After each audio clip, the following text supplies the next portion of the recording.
tarde.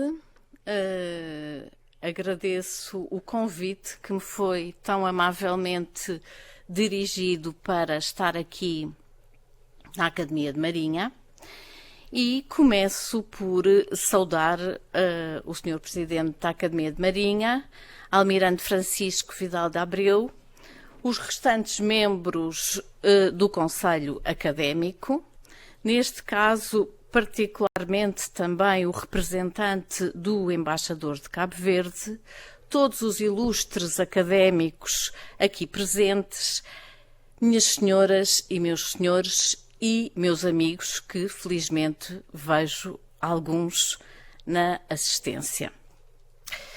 Quando o meu colega Vítor Rodrigues me dirigiu informalmente ainda o convite para vir fazer uma conferência na Academia de Marinha, fiquei sinceramente ao mesmo tempo que lisonjeada, mas também um pouco intimidada, porque é um espaço onde vim já variadíssimas vezes, mas daquele lado, na plateia, ouvir várias conferências e sei da qualidade das conferências que normalmente são proferidas nesta academia e farei tudo para estar exatamente à altura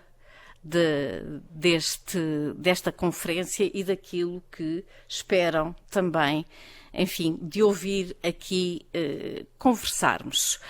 Mais do que uma conversa,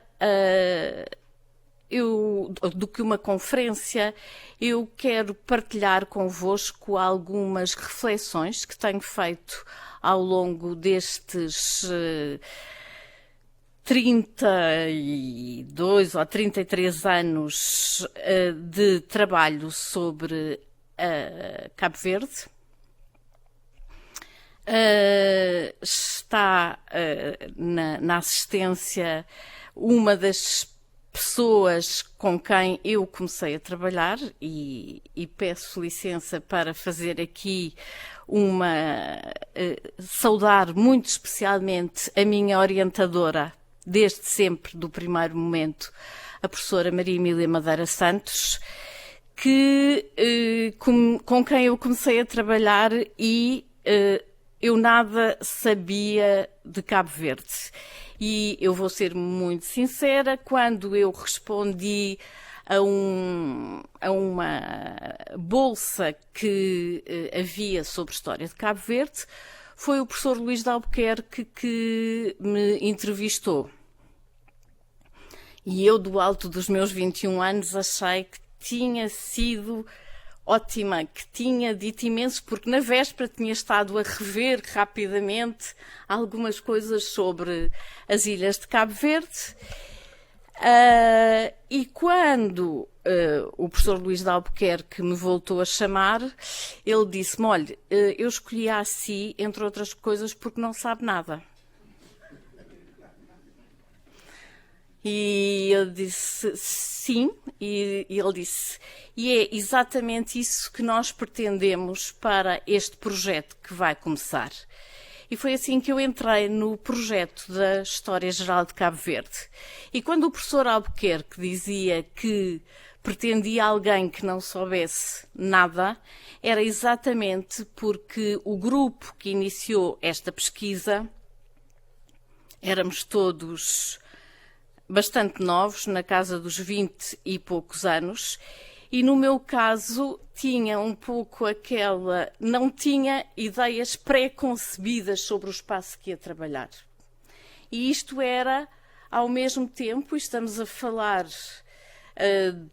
dos anos de 86, 87, em que ainda havia relativamente pouco tempo passado sobre a descolonização e era a primeira vez que uma antiga colónia estava a pedir à metrópole para juntos fazerem a história de Cabo Verde.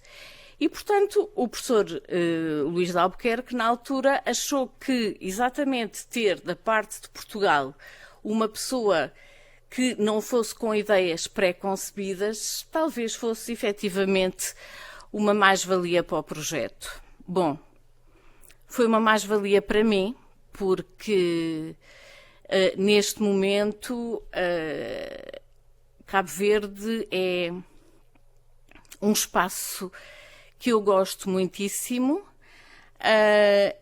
Eu investigo sobre Cabo Verde em vários aspectos e em várias épocas históricas, mas aquilo que me agarra mesmo é o povo cabo-verdiano, as experiências que tive já em Cabo Verde e que tive com essa equipa e que continuo a ter, porque quando eu chego a Cabo Verde, mesmo que eu vá um pouco deprimida, passa-me a depressão quando chego lá e sinto aquela morabeza das pessoas em Cabo Verde. Quando tive, por razões políticas, de deixar o Instituto de Investigação Científica Tropical, onde trabalhei até 2015, assim como o meu colega Vítor Rodrigues, e tive que integrar os quadros da Universidade de Lisboa, mais particularmente da Faculdade de Letras. Foi-me feito um convite, além de ter que dar várias unidades curriculares dentro da área sempre de África, mas não só de Cabo Verde, mas foi-me feito um convite para que estruturasse de base uma cadeira sobre História de Cabo Verde. É algo que foi um desafio fantástico e hoje em dia estou no 8º ano letivo na faculdade e apesar de ser uma cadeira opcional, tenho um número bastante grande de alunos, não só de estudos africanos, mas de história, de literatura, que procuram esta cadeira. E todos os anos eu mudo o programa da cadeira, porque todos os anos, conforme a turma, conforme os interesses, eu assim vou moldando esta cadeira. Algo que é marcante na história de Cabo Verde e sobre o qual penso que podemos aqui falar e depois conversar, tem muito a ver sobre a importância geoestratégica destas ilhas.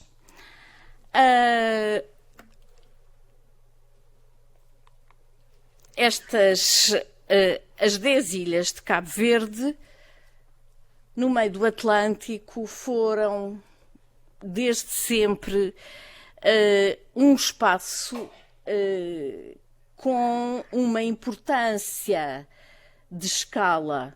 Escala essa, como a professora Virginia Rao dizia, não uma escala obrigatória, mas uma escala ocasional. Queria ela dizer que não era como, por exemplo, a terceira, que é uma escala obrigatória na torna-viagem da carreira da Índia. Não. Santiago era uma escala ocasional. Era um espaço onde se sabia que em qualquer aflição, em falta de mantimentos, em falta de água, em necessidade de reparar o navio, se podia aportar neste espaço que havia solução. E estas ilhas, geograficamente próximas da costa da Guiné, foram povoadas por europeus, portugueses, castelhanos, genoveses, que foram para estas ilhas, não porque lá houvesse nenhuma riqueza que os atraísse em si, mas sim porque, estando relativamente próximo da costa da Guiné, Dom Afonso V, desde o início, que, como atrativo para a ocupação da Ilha de Santiago, que foi a primeira por onde começou a ocupação deste espaço, concedeu aos moradores desta ilha, e só desta ilha, não de todo o arquipélago, a possibilidade de comerciarem numa zona delimitada da costa da Guiné, entre o rio Senegal e a Serra Leoa. Temos estas 10 ilhas que não foram ocupadas todas ao mesmo tempo. O primeiro momento da ocupação é a Ilha de Santiago e principalmente esta zona aqui de baixo, a chamada Ribeira Grande, hoje conhecida como Cidade Velha, porque acabou por ser abandonada a favor da ilha, a favor da praia.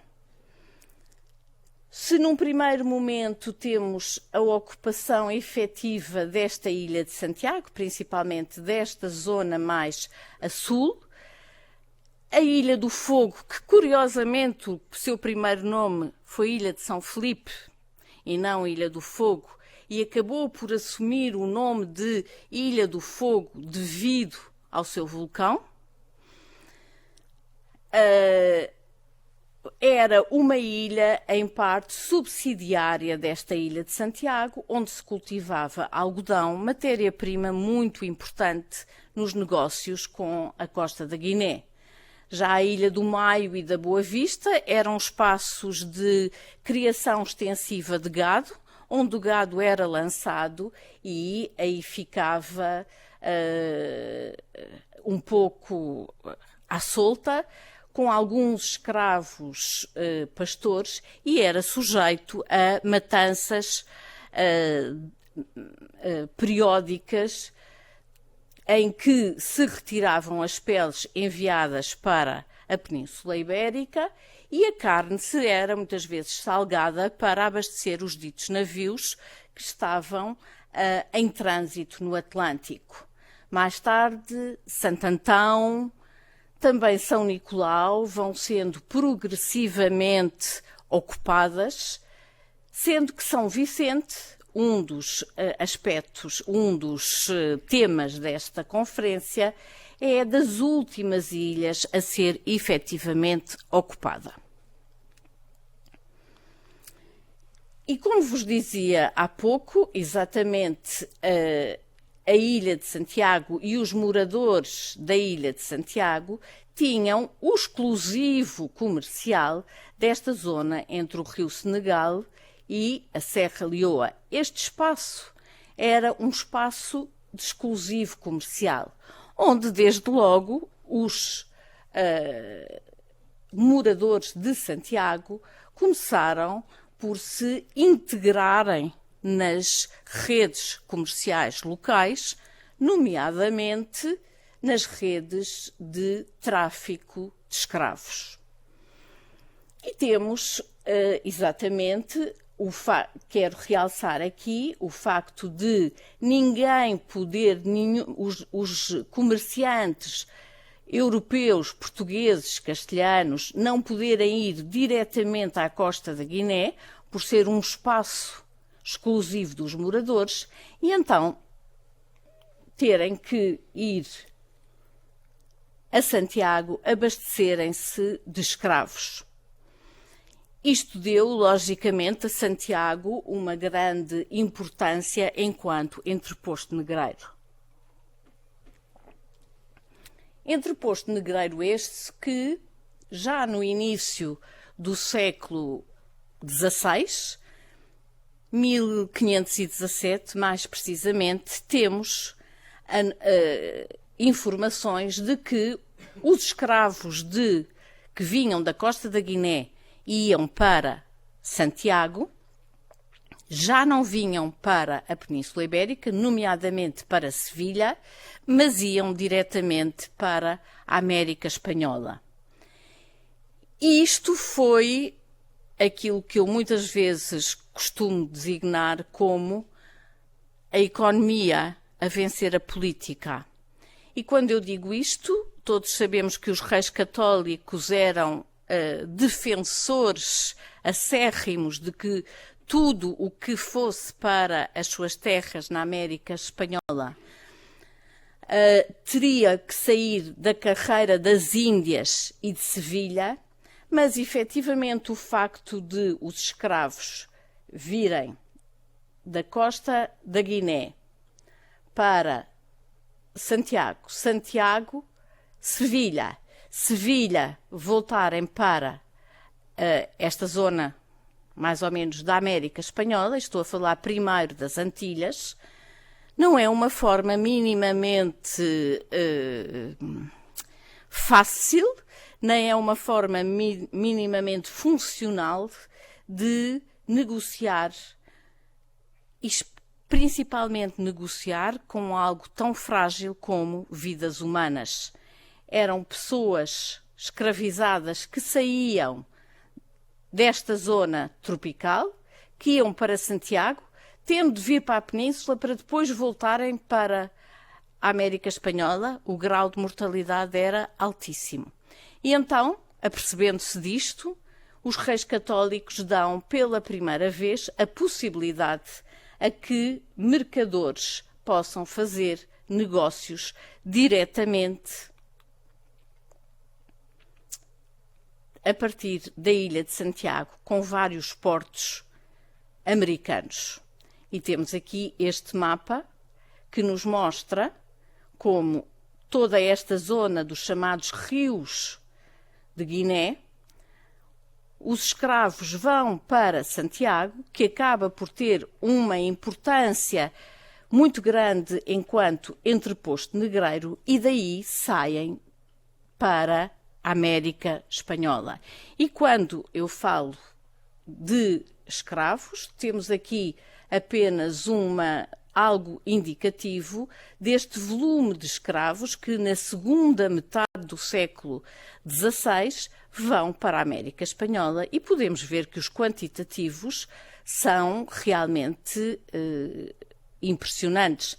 Na minha tese de doutoramento, que foi onde trabalhei com estes dados, consegui contabilizar, e estou a falar só dos dados sem contrabando, portanto, deixemos essa parte do contrabando que não é possível de contabilizar de lado, mas só neste negócio, entre 1540 e 1594, e eu explico porque 94, a partir de 95, entramos num novo regime de exploração deste negócio, que são os assentos espanhóis. Neste período são enviados desde das ilhas de Cabo Verde ou dos rios da Guiné cerca de 100 mil escravos.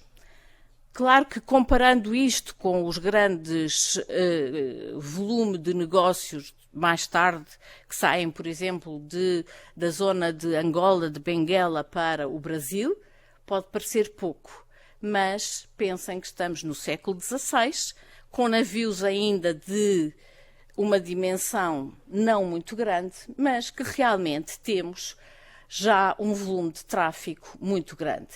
E são estes apenas só para falarmos um pouco os portos, primeiro os portos nas Antilhas e mais tarde os portos no México, Honduras, Panamá, na Colômbia, Cartagena de Índias, um dos grandes portos, de onde muitos destes escravos depois iam inclusivamente para, por exemplo, as minas no Potosí. E com isto quero, enfim, chamar um pouco a atenção que estes negócios fizeram com que a ilha de Santiago fosse efetivamente uma ilha onde os negócios esclavagistas, onde os negócios do tráfico de escravos tiveram uma enorme importância. Sucede que progressivamente e principalmente após a União Dinástica, 1580, começa a haver uma ida dos navios já não escalarem em Santiago, mas irem diretamente à costa da Guiné. Ou seja, se aqui anteriormente este percurso deixou de ir à zona da Península Ibérica e o transporte passou a ser feito em direitura com as Índias de Castela, houve também um momento em que se começou a prescindir de Santiago e os navios saíam da costa da Guiné diretamente para as Américas. Tem a ver com toda esta simplificação de circuitos, com formas mais eficientes de organizar e de gerir o tráfico. E sucede que Cabo Verde, que fora, sem dúvida, uma economia assente principalmente em receitas alfandegárias, a ponto de ter aqui, trouxe aqui uma pequena citação em que nos diz, em 1549, o estado desta terra é estar muito rica, em grande maneira, que não vem navio da Guiné, que menino e escravo, antes que saia, já vem com o preço feito. De 28.000 à feitura desta carta. Estão aqui 2 naus antilhanas e os navios que esperam já lhe têm o preço feito a 30.000 reais todo o escravo. Portanto, os escravos eram, sem dúvida, uma mercadoria de grande procura e fazia que a economia de Santiago fosse assente principalmente nestas receitas alfandegárias. Quando os navios começaram a ir diretamente dos rios da Guiné, Santiago perde o seu papel de a sua importância enquanto entreposto negreiro e tem que, de certa forma, se interiorizar e ir para dentro de si próprio em busca de novos rendimentos.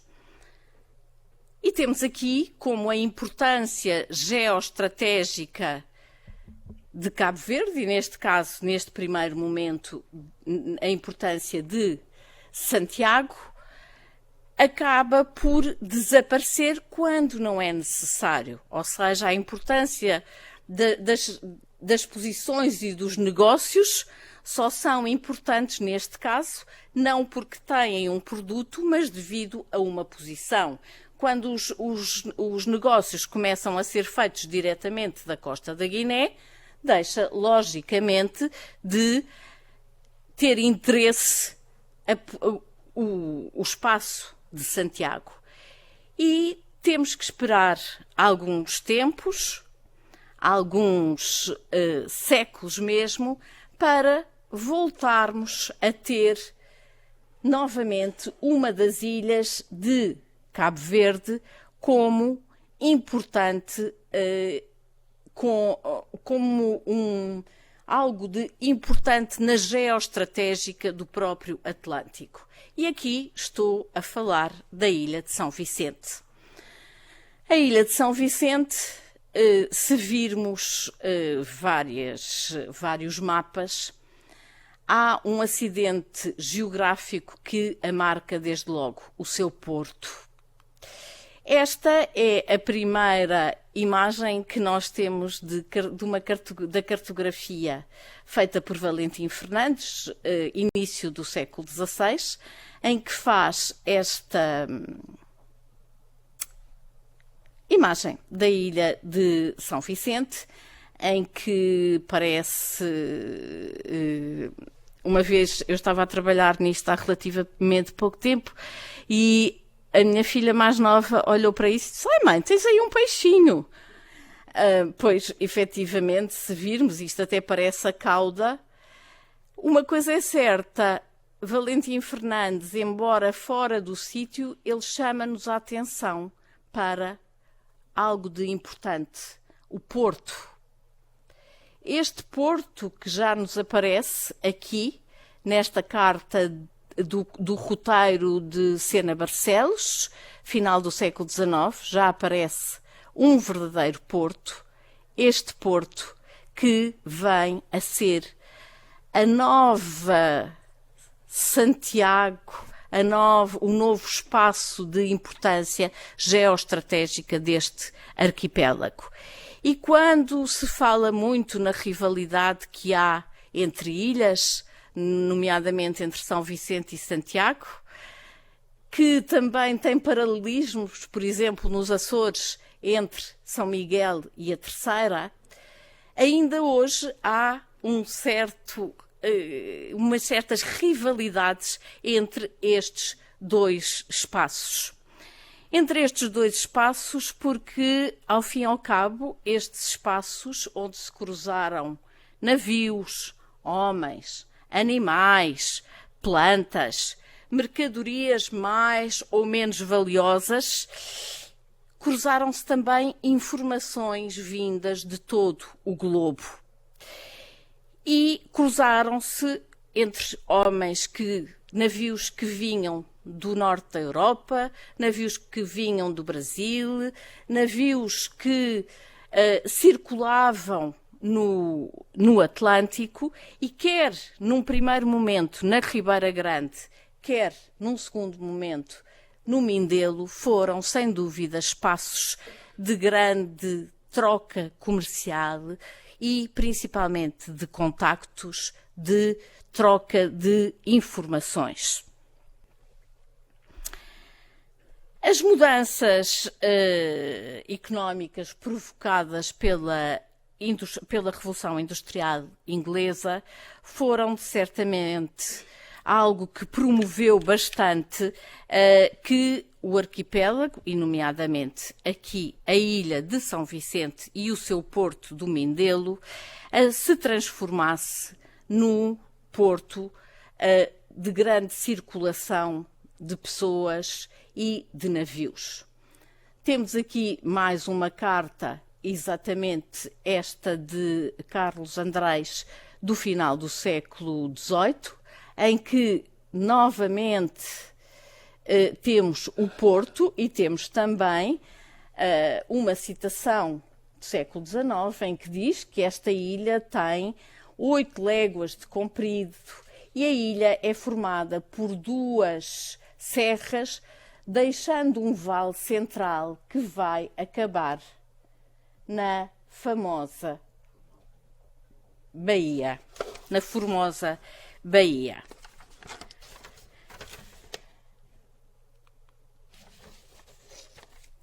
Rapidamente, e o roteiro de Sena Barcelos fala bastante deste dito porto, o Porto Grande. E uma citação retirada do roteiro de Sena Barcelos diz-nos o porto principal desta ilha, denominado Porto Grande. É sem dúvida alguma o mais amplo e melhor porto de toda a província.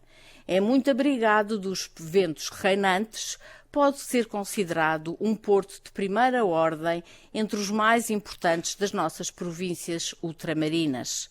A excelente posição geográfica da ilha, como ponto intermediário entre a Europa, Brasil ou África, dá a este porto uma grande importância e valia pela afluência de avultado número de vapores de todas as nacionalidades que ali vão receber carvão, refresco e fazer aguada.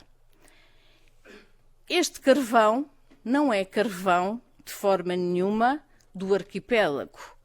Este carvão é que os navios que começam por levar,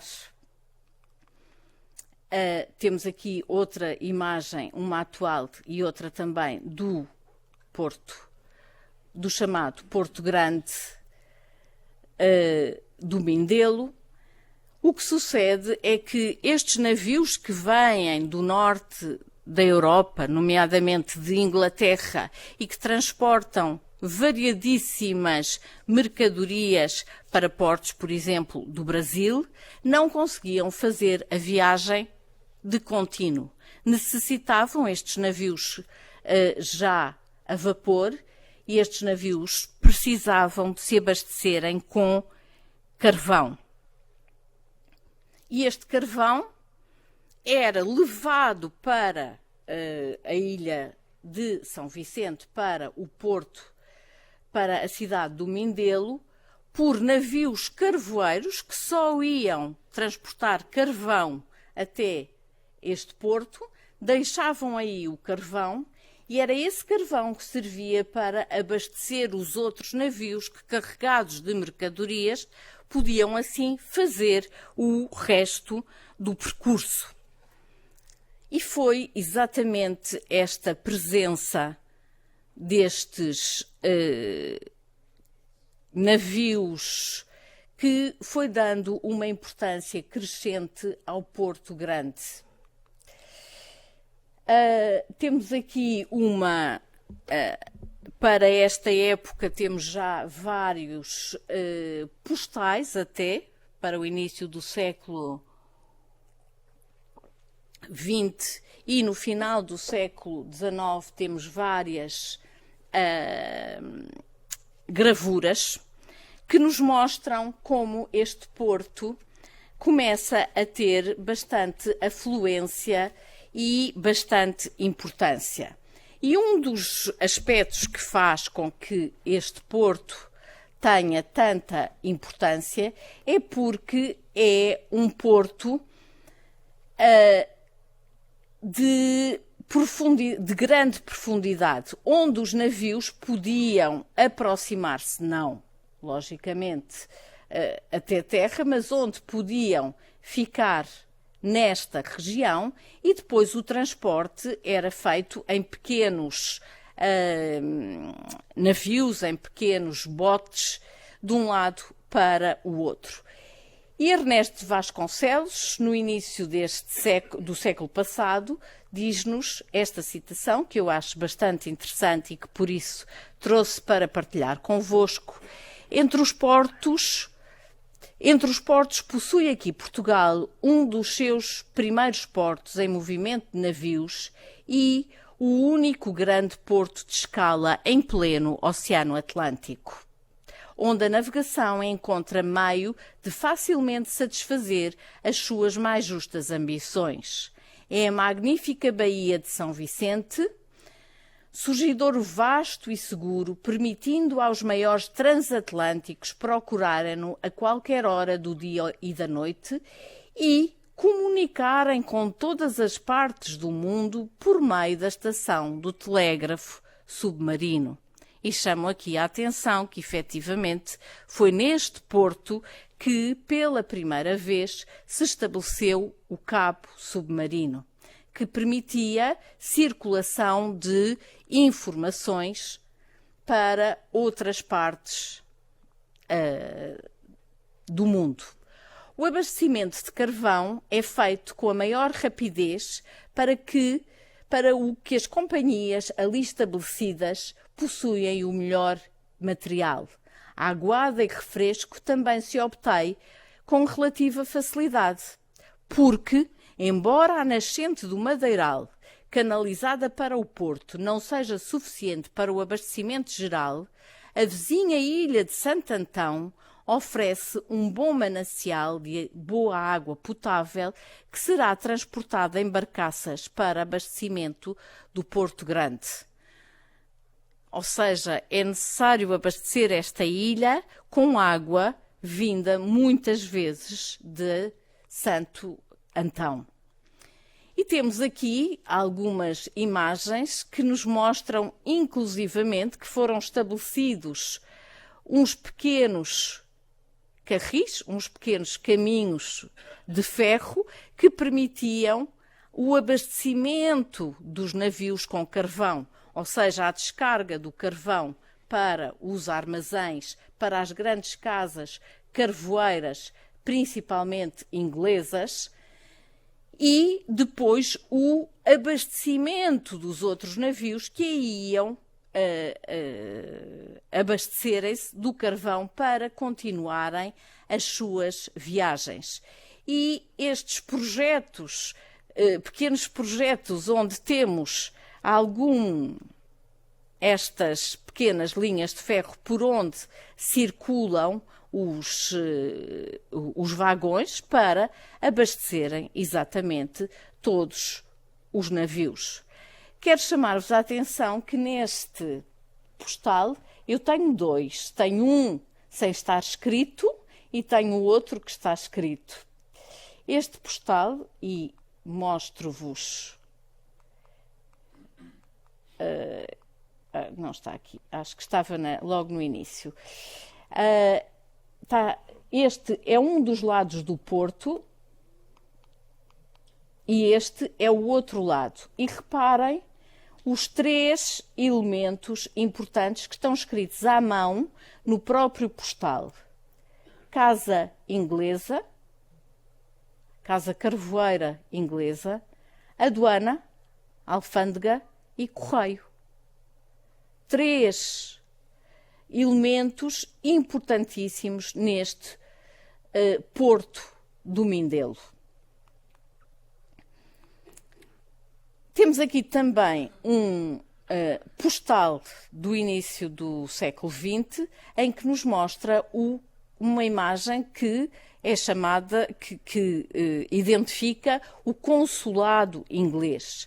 E é exatamente a presença destes ingleses que faz deste espaço de São Vicente um espaço onde se começa a verificar uma vida social completamente distinta daquela que marcava Cabo Verde até este período. Jogava-se cricket, jogava-se ténis, havia variadíssimos bailes neste porto, onde os ingleses e também temos outras representações neste espaço, como a Bélgica, Dinamarca, Grécia, Itália, mas sem dúvida que toda esta gente que circula ali, muitas vezes até os próprios marinheiros que aportam neste porto, fazem com que aqui cresça uma vida borbulhante, um local novamente de comunicação, de troca de informações, de troca de experiências e até de troca de alimentos, de sementes, de uma série de cultura, aquilo que hoje se chama a cultura material e imaterial, é trocada neste espaço. Novamente é a posição geoestratégica de uma das ilhas de Cabo Verde que permite que este espaço se torne tão importante, sendo inclusivamente o facto de haver comunicação em várias línguas que se chama este espaço a Babel Mindelense.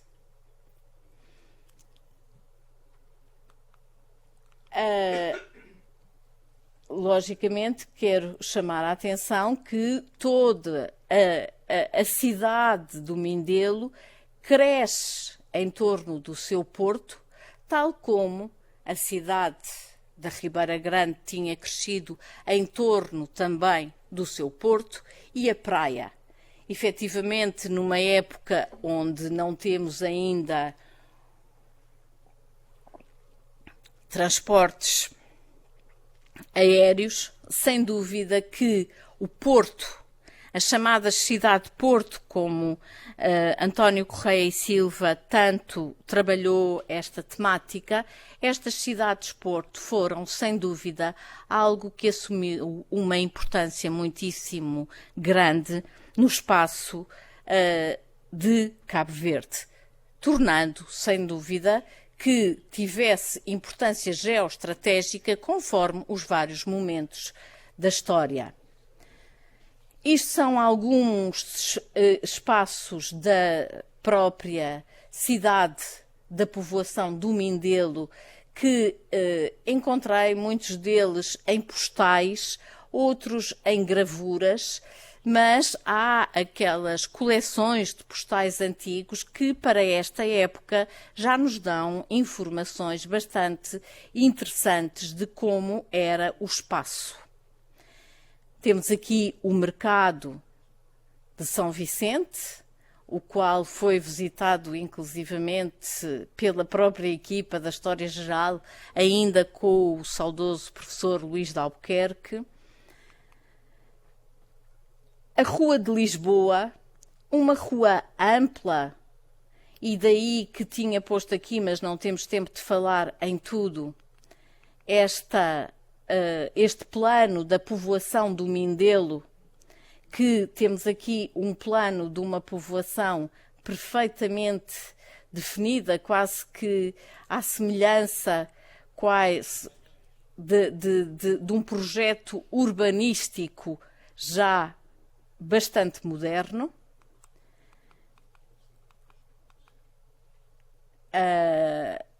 Que neste momento, como podem ver aqui, os arredores em nada respeitam aquele projeto, mas é os arredores. O centro é bastante diferente e temos aqui então a Rua de Lisboa e temos a importância dos bazares. Algo que cresce ao mesmo tempo que a importância do Porto são também todas as estruturas que nesta altura há num Porto. Os pequenos estabelecimentos, os pequenos hotéis, residências, enfim, casas onde as pessoas ficavam, todo este movimento comercial atrai a este espaço cabo-verdianos vindos de outras ilhas, cabo-verdianos pobres, que viam neste espaço a possibilidade de enriquecerem como carregadores, como vendedores, como todo tipo de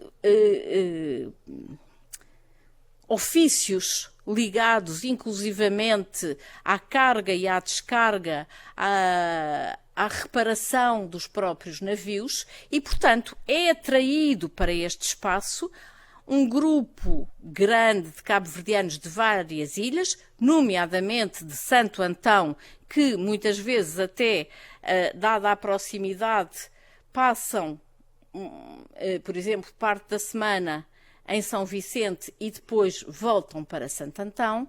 E temos também uma série de lojas que são estes bazares. Estes bazares onde temos aqui, isto é um postal, reparem a data, 13 de maio, deve ser 1906.